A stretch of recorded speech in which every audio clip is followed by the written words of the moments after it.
Yang sahih di Berita RTM, Berita Perdana Jumaat 2 September 2022. Saya Andi Reza Rohadian. Dan saya Farhatul Lasyati Osman. Berikut paparan utama malam ini.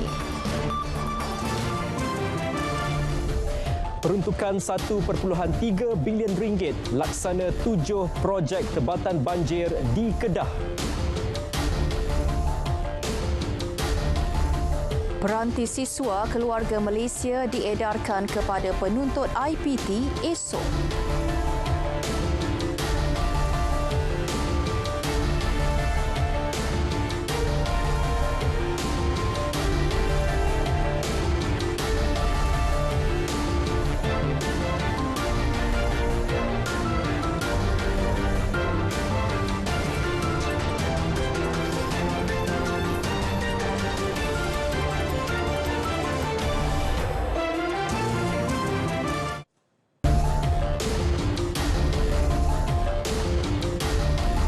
Assalamualaikum dan salam keluarga Malaysia. Saudara, anda sedang menyaksikan Berita Perdana.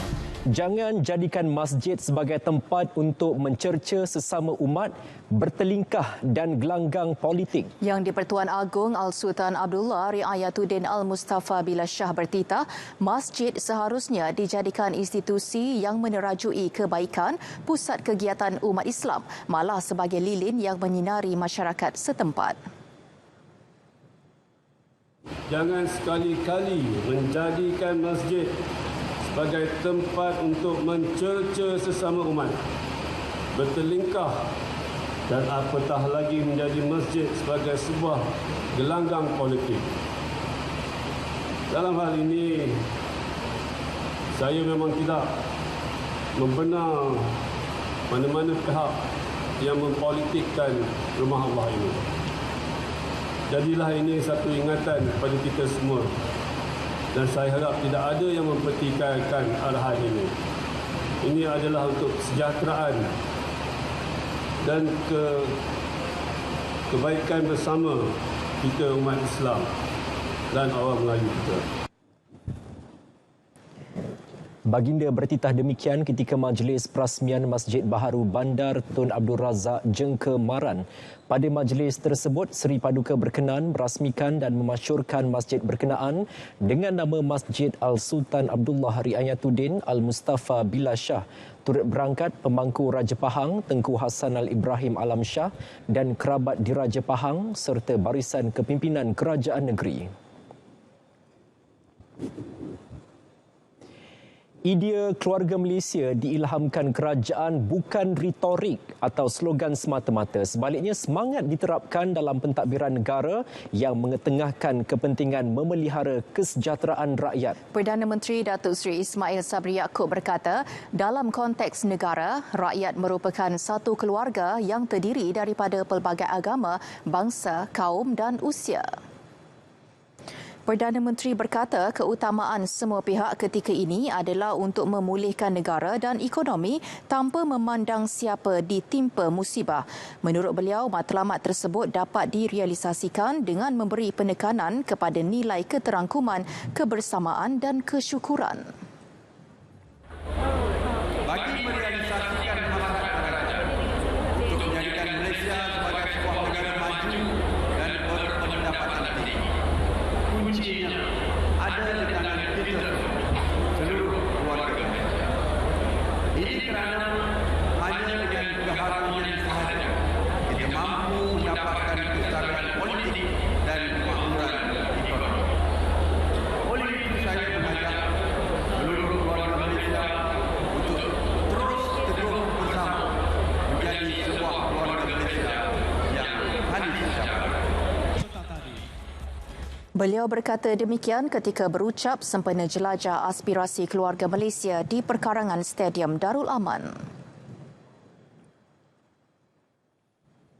Pada program sama, Datuk Seri Ismail Sabri memaklumkan 1.3 bilion ringgit diperuntukkan bagi melaksana 7 rancangan tebatan banjir dalam rancangan Malaysia ke-12 untuk meminimumkan impak banjir di Kedah. Pelaksanaan projek itu melibatkan Sungai Pendang, Sungai Kedah Anak Bukit, Sungai Baling dan Sungai Kuala Pegang serta Bandar Jitra Selatan. Selain itu, Perdana Menteri berkata 844 unit rumah di bawah program perumahan rakyat termiskin PPRT kini dibina dan dibaik pulih melibatkan peruntukan keseluruhan RM15.702 juta.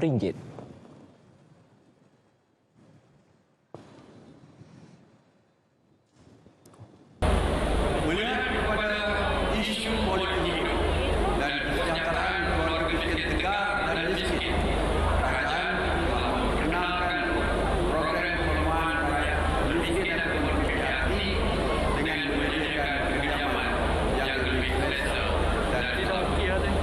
Bagi memenuhi inisiatif ini, sebanyak 844 unit rumah kini dibina dan dibaik pulih di negeri kami, melibatkan peruntukan keseluruhan sebanyak RM15.702 juta yang memanfaatkan lebih 4,220 ahli isi rumah luar bandar.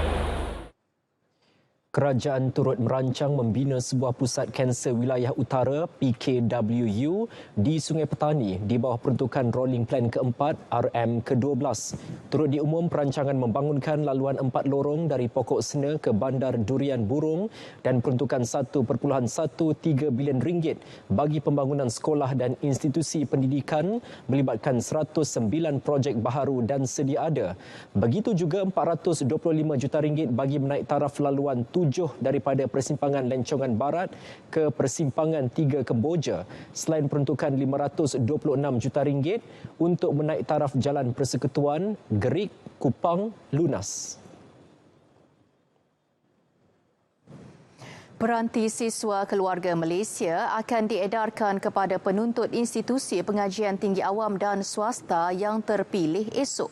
Menteri Komunikasi dan Multimedia Tan Sri Anwar Musa berkata, pelancarannya akan disempurnakan Perdana Menteri di Universiti Teknologi Mara UiTM Shah Alam. Menerusi hantaran di Facebook, beliau menjelaskan setiap penerima bakal mendapat tablet Samsung model terkini lengkap dengan pelindung, papan kekunci dan stylus pen. Sebelum ini, Tan Sri Anwar berkata 60,000 pelajar dijangka menerima manfaat. Permohonan telah dibuka secara dalam talian sejak 15 April hingga 15 Mei lepas bagi fasa pertama. Pakej peranti siswa keluarga Malaysia adalah inisiatif kerajaan dengan kerjasama syarikat telekomunikasi terpilih untuk membekalkan sebuah peranti tablet kepada setiap pelajar B40 di IPT. Tablet jenama Samsung telah dipilih sebagai pemegang tender bagi program berkenaan untuk membekalkan peranti mengikut 5 zon iaitu Zon Sabah dan Sarawak, Zon Utara, Zon Tengah, Zon Timur dan Zon Selatan.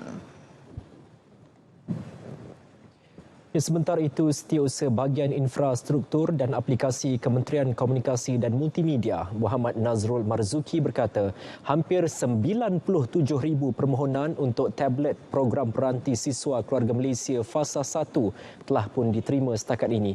Pengagihannya secara berperingkat bermula di Zon Tengah. Pelancaran rasmi inisiatif peranti siswa keluarga Malaysia oleh Yang Amat Perdana Menteri di UiTM, Dewan Agung Tuanku Chancellor, UiTM 2.30 petang. Itu merupakan pengagihan pertama. So yang fasa pertama yang telah berjaya kita akan agihkan secara berperingkat bermula esok di Zon Tengah. Di zon-zon lain yang ada 5 zon yang berbeza akan berlaku secara berfasa mulai minggu hadapan untuk fasa pertama. Permohonan peranti siswa keluarga Malaysia masih dibuka hingga 30 September ini.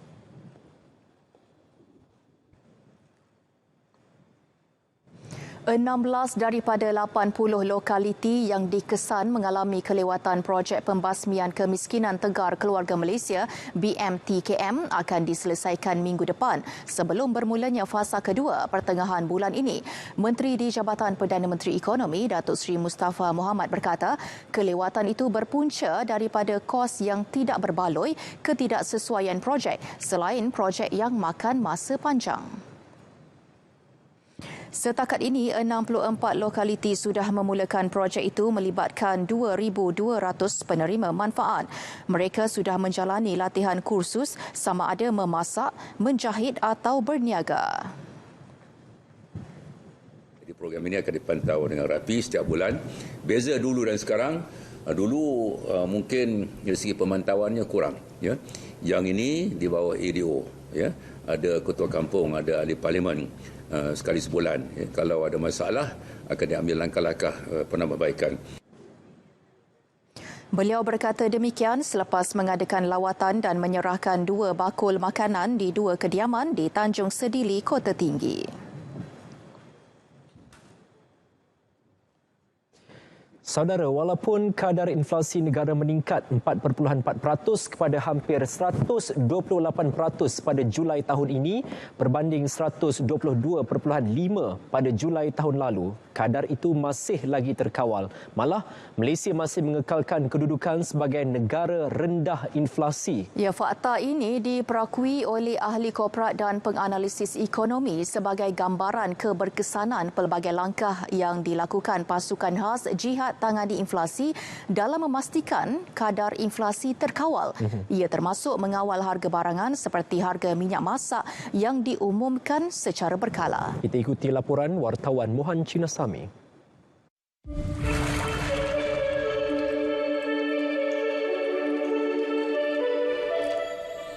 Bagi penganalisis ekonomi dan ahli korporat, pengurusan kadar inflasi yang baik oleh pasukan khas jihad tangani inflasi perlu diteruskan kerajaan meskipun inflasi negara antara terendah di rantau ASEAN.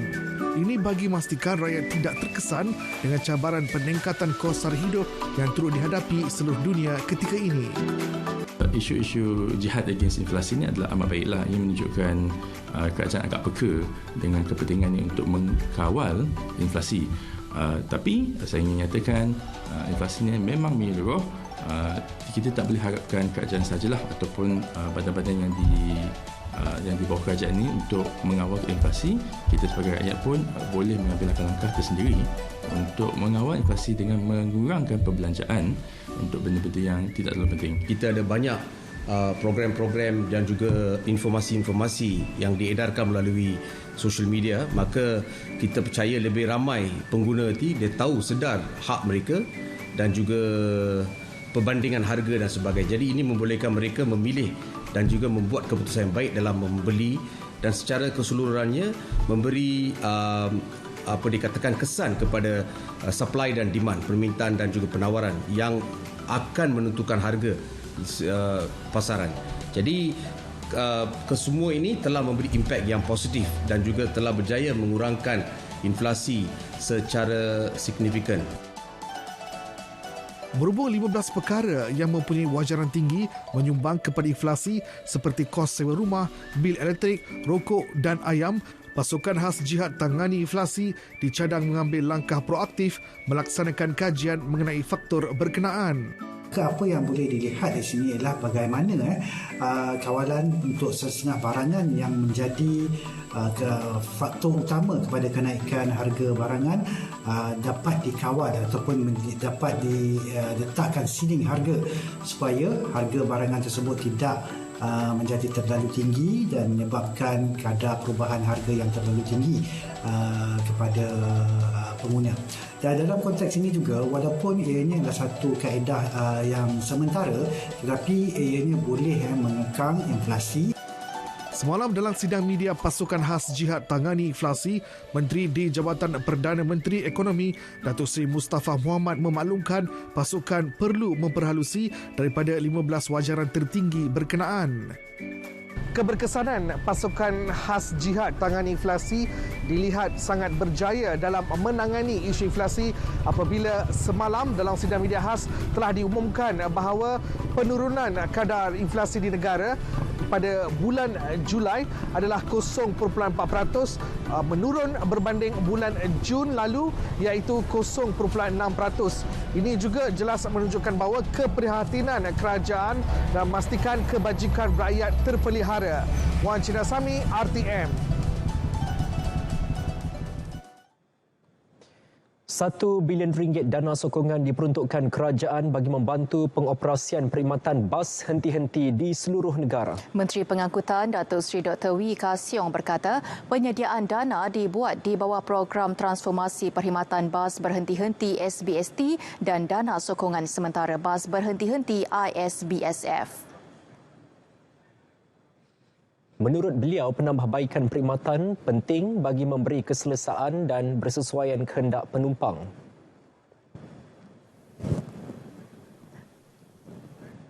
Pada tahun 2012, kita telah memperuntukkan 1 bilion ringgit secara kumulatif setiap tahun. Sehingga hari inilah kumulatif terkumpul 1 bilion ringgit untuk membantu pengoperasian bas hati-hati. Ini sangat penting kerana untuk rakyat yang tidak mampu membeli kenderaan ataupun membeli motor atau kereta, memang mereka memerlukan perkhidmatan bas.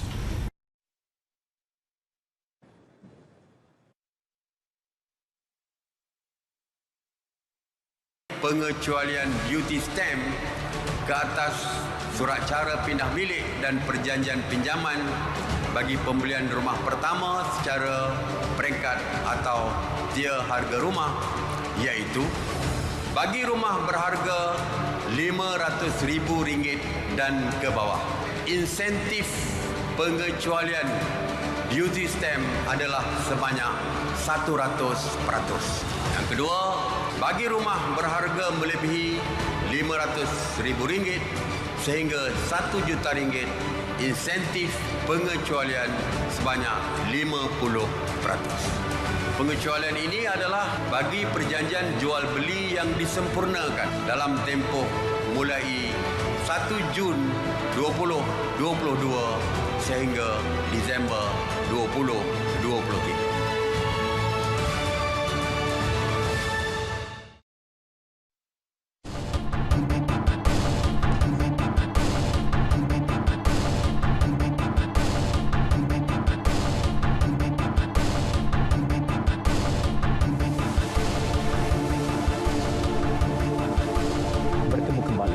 Malaysia telah menarik RM123.3 bilion nilai pelaburan yang diluluskan dalam sektor pembuatan, perkhidmatan dan sektor utama. Lembaga Pembangunan Pelaburan Malaysia MIDA melalui kenyataan memaklumkan yang melibatkan 1,714 projek bagi tempoh Januari hingga Jun 2022.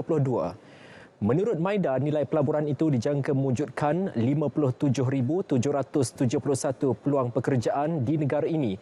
Pelaburan langsung asing FDI kekal sebagai penyumbang utama pada 70.9%, manakala pelaburan daripada sumber domestik menyumbang 29.1% berjumlah RM35.9 bilion.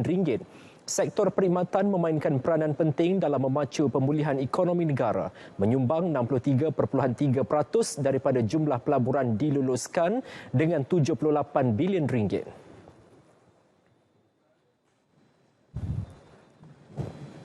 Tempoh 2 minggu akan diberi kepada pengendali rangkaian mudah alih MNO untuk menandatangani perjanjian langganan saham SSA bersama agensi pelaksana rangkaian 5G di Malaysia, Digital Nasional Berhad DNB.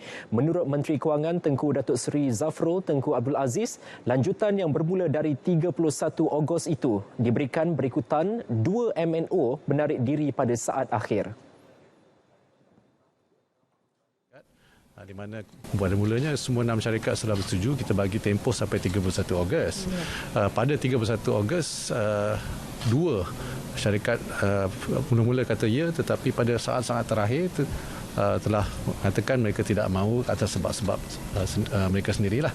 Tak apa, jadi kita kata okey, kalau begitu yang lagi 4 kata yes, but because pada mulanya 6, jadi kalau 4 sudah macam disebut tadilah, shareholding pun bertukar. Kerana di sini kerajaan Dengan penarikan diri 2 MNO tersebut, semakan terhadap dokumen urus niaga, SSA dan perjanjian pemegang saham perlu dibuat bagi 4 MNO yang masih terlibat bagi mereka memperoleh kelulusan dalaman daripada syarikat masing-masing. Proses penyertaan ekuiti tersebut akan diteruskan bersama dengan 4 MNO yang masih berminat untuk memegang ekuiti dalam DNB.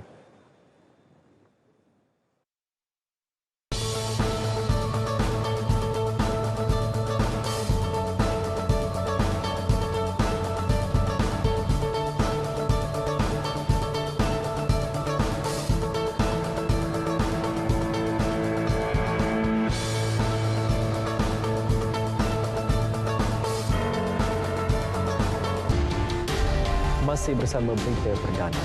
Saudara, tetamu dan pengunjung ke sambutan Hari Malaysia 2022 di Melaka pada 16 September ini digalakkan berbusana tradisional etnik masing-masing atau era 60-an. Menteri Komunikasi dan Multimedia Tan Sri Anwar Musa berkata, elemen itu dipilih menjadi tema penyeri sambutan bagi mengimbau nostalgia ketika perjanjian Malaysia ditandatangani pada 1963. Sambutan akan berlangsung di Dataran Memorial Pengisytiharaan Kemerdekaan, tapak bersejarah lokasi pengisytiharaan kemerdekaan negara.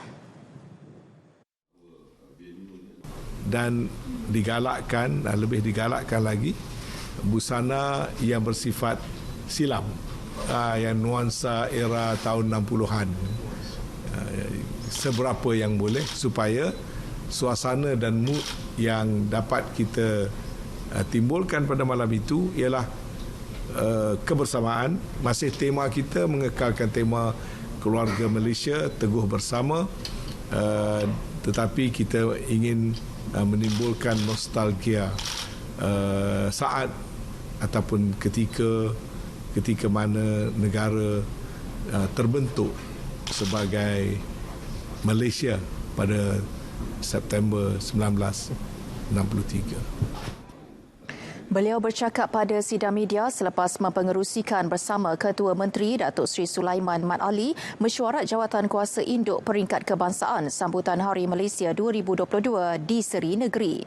Pada sambutan itu, Perdana Menteri Datuk Seri Ismail Sabri Yaakob bersama Ketua Menteri Sabah Datuk Seri Haji J. Noor dan Premier Sarawak Datuk Patinggi Tan Sri Abang Johari Tun Openg akan menandatangani buku peringatan pengisytiharaan Hari Malaysia sebagai simbolik acara.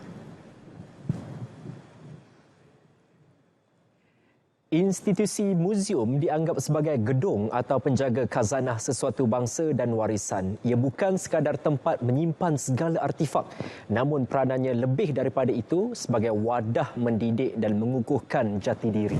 Ya, ketiadaan institusi ini maka musnahlah bukti pembentukan tamadun serta sejarah bangsa dan negara. Ya. Laporan Wan Rosma Ramli.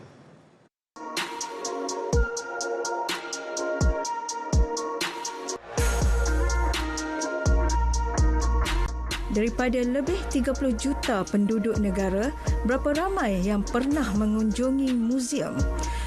Ramai berpandangan ia tempat membosankan dan tiada roh yang hanya mempamerkan barangan purba sama ada asli maupun sekadar replika. Hakikatnya, muzium boleh dianggap sebagai institusi pendidikan tidak formal untuk pengunjung mengetahui sejarah pembentukan negara sejak ribuan tahun yang lalu.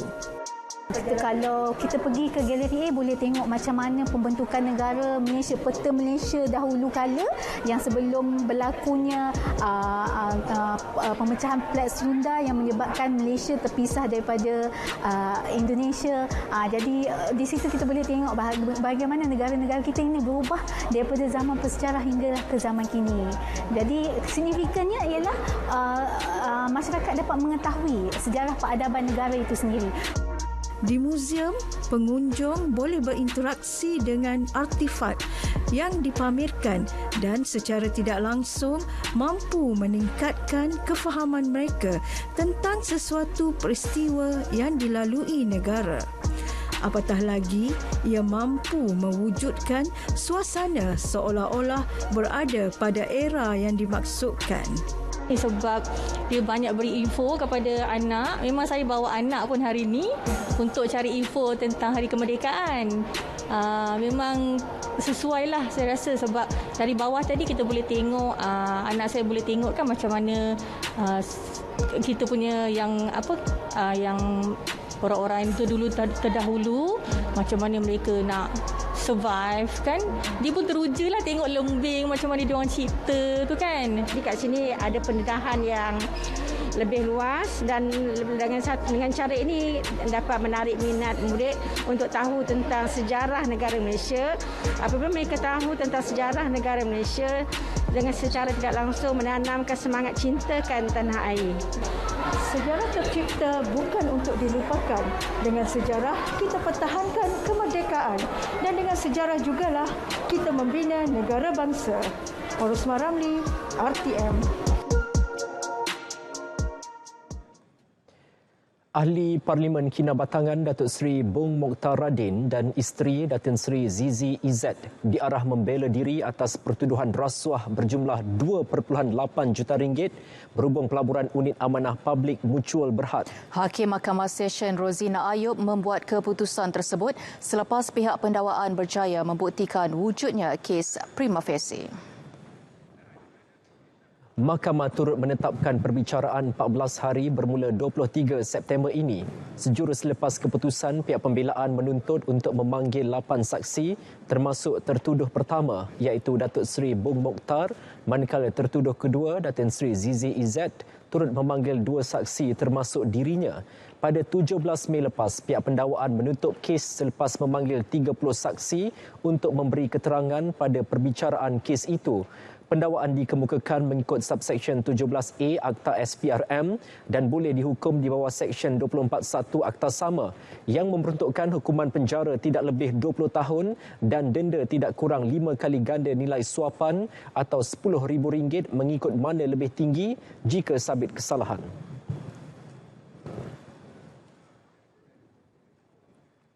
Saudara, seterusnya kita ke edisi sukan bersama Azam Husin. Silakan. Cabaran Malaysia di terbuka Jepun berakhir.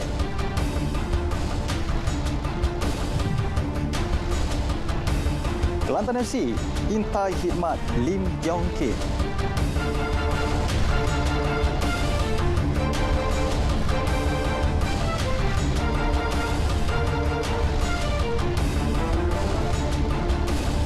Terima kasih Andy dan Fatul. Assalamualaikum dan salam keluarga Malaysia. Kita mulakan dengan badminton terbuka Jepun 2022.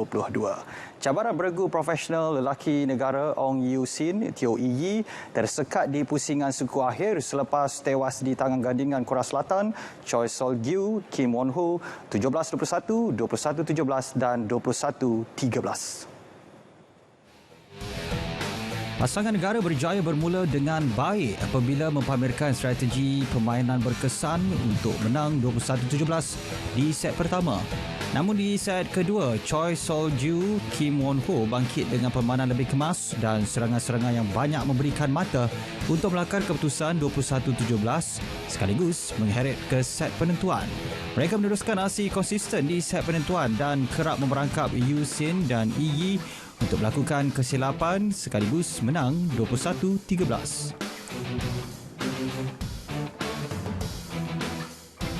Nasib sama menimpa beregu campuran profesional negara Tan Kiang Meng, Lai Peijing yang tewas kepada pasangan dari China Wang Yiliu, Huang Dongping dengan stretch set.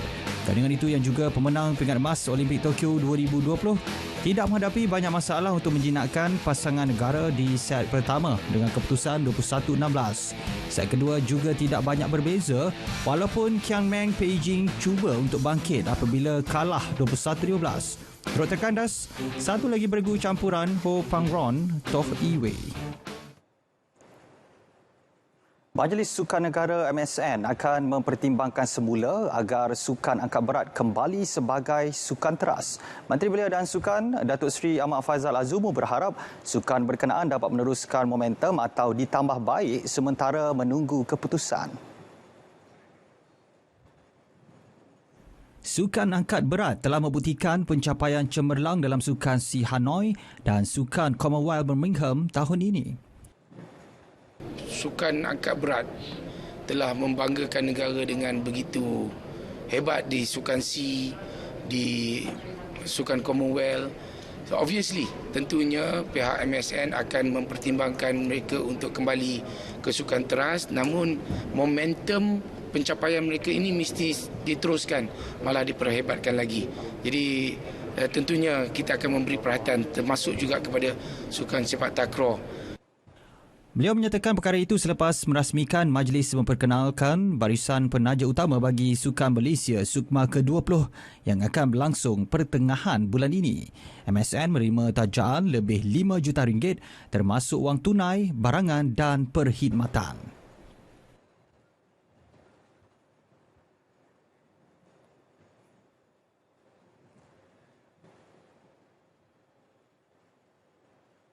Baik, saudara, sebentar tadi telah masuk waktu solat fardu isyak bagi Kuala Lumpur dan kawasan-kawasan yang sama waktu dengannya. Selamat menunaikan solat fardu isyak.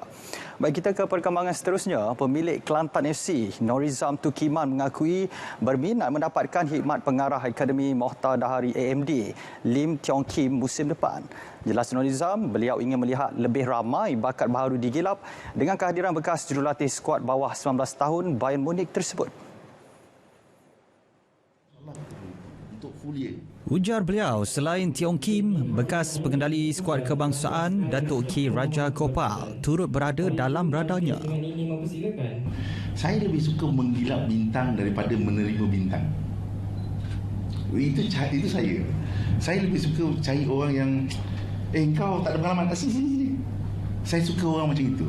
Jadi mungkin kalau Encik LTK atau Raja Gopal menjadi sebagai Deputy Technical Director ataupun menjadi sebagai Key Management ataupun Key Advisor untuk Kelantan FC di musim hadapan, mungkin itu saya akan pertimbangkan.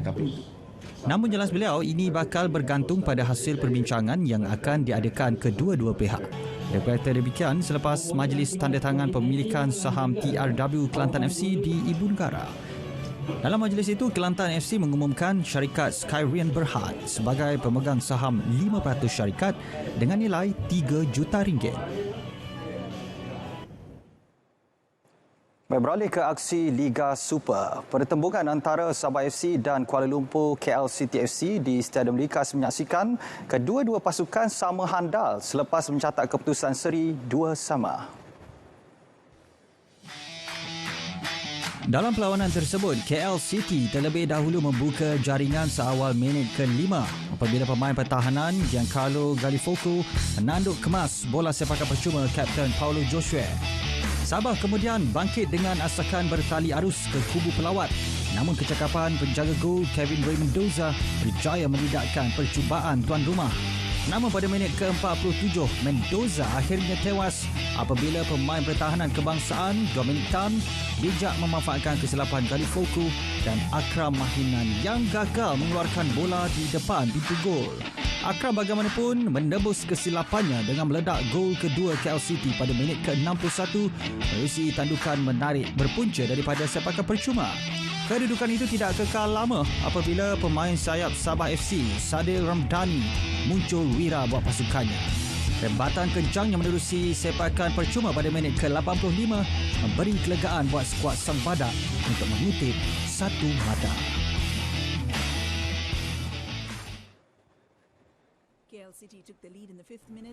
Bagi pengendali Sabah FC, Dato' Ong Kim Swee, kegagalan anak-anak buahnya memanfaatkan deretan peluang menyaksikan mereka gagal meraih 3 mata penuh.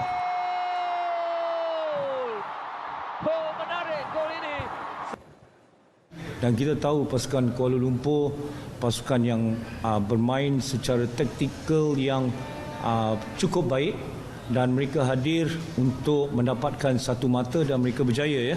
Namun kita gagal menyempurnakan banyak peluang di mana itu menyebabkan kita tidak dapat mata penuh ataupun kemenangan pada.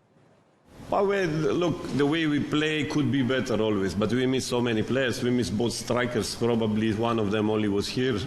It will be different. But we're playing AFC Cup in 7 days' time, so we didn't want to risk with their injuries.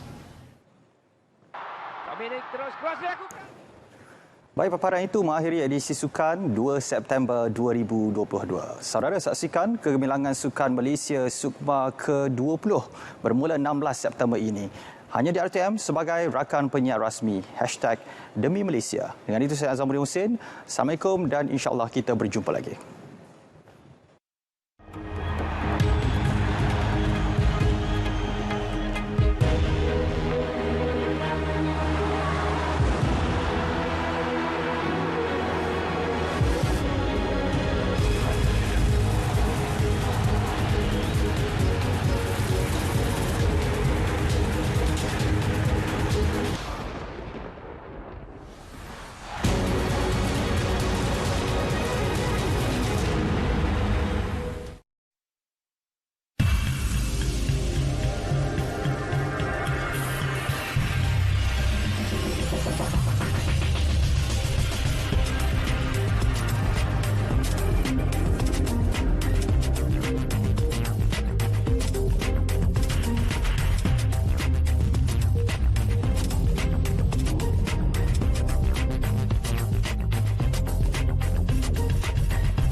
Ya, seorang remaja berketurunan Belgium Britain menjadi individu termuda melakukan penerbangan solo mengelilingi dunia. Saksikan paparan hashtag. Mac Rutherford, 17 tahun, berjaya merampas rekod yang dipegang Travis Ludlow dari Britain yang membuat penerbangan solo ketika berusia 18 tahun. Penerbangan Rutherford meliputi jarak sejauh 54,000 km selama 221 jam, merentasi 30 buah negara selama 5 bulan. Remaja yang dilahirkan dalam keluarga juruterbang itu berjaya mendapatkan lesen juruterbangnya pada 2020, sekaligus menjadi juruterbang termuda di dunia pada usia 15 tahun.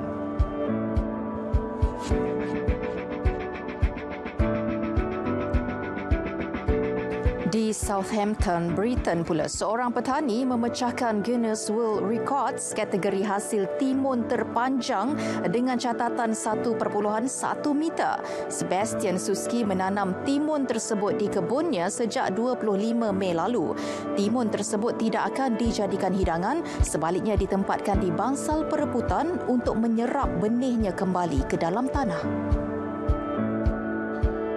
Cuaca kemarau yang melanda banyak negara Eropah hingga menyebabkan beberapa sungai utama mengering terus mendedahkan beberapa peninggalan sejarah.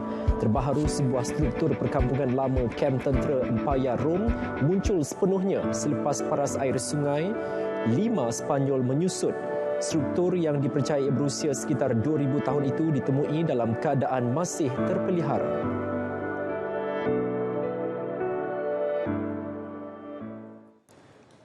Saudara, berita perdana edisi Jumaat 2 September 2022 berakhir di sini. Dapatkan perkembangan sahih sepanjang masa melalui portal berita.rtm.gov.my. Semarakkan sambutan Bulan Kebangsaan dan marilah kita sama-sama kibarkan jalur gemilang dengan itu. Assalamualaikum. Dan salam keluarga Malaysia.